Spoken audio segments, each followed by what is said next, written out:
Vă salut, băieți, și bine m-am găsit la episod. Astăzi, băieți, după cum vedeți, mai am nevoie de încă 6 trofei să fac 12k, băieți, și nu pot să cred așa ceva, băieți, și deschidem megabox-ul pe videoclip, băieți. Acest big box, să știți, băieți, că o să-l deschid de față cu voi, adică pe episodul ăsta, când o să luăm megabox, băieți, și mă apropii de 12k și nu pot să cred așa ceva. Am pușat cu Max, da, vreau să-l pușez pe Max. Și am reușit puțin. Na, așa, băieți, hai să începem. Abia aștept să fac și 12k, băieți. No, haideți, băieți. Abia aștept. Gata, băieți. No, așa.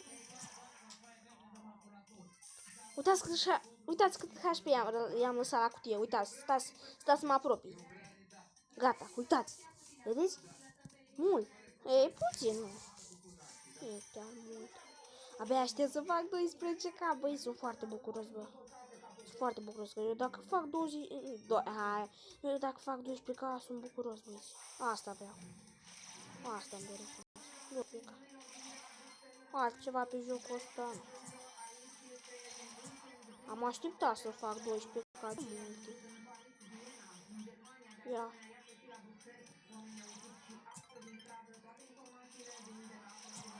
Băi, știi ceva? Să scrieți în comentarii dacă vă place Brawl Stars. Nu e, da.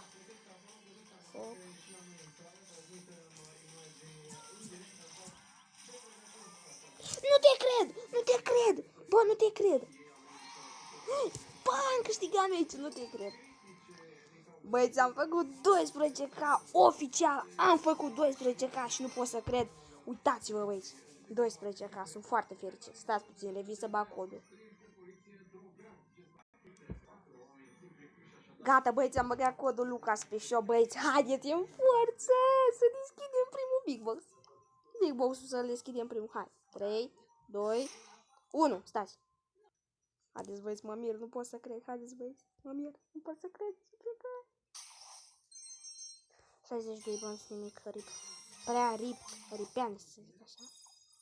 Băieți, vă rog să mă iertați, băieți, dar nu pot să fac thumbnail-uri, nu merge.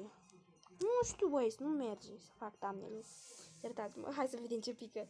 Băi, țineți pumnii. Bă, băi, dacă nu țineți pumnii, mă las de YouTube. Țineți pumnii, țineți pumnii, țineți pumnii. Wow, 5 iteme. Grozav, prea șmecher. Aolo, am luat... nimic, adică, nimic, na, nimic, nimic n-am luat, băieți. Hai de mine și de mine, na, băieți. Da, băieți, da. Ăsta a fost videoclipul. Dacă v-a plăcut, dați un like, să vă abonați. Eu am fost TNV, de pe data viitoare, pa, pa!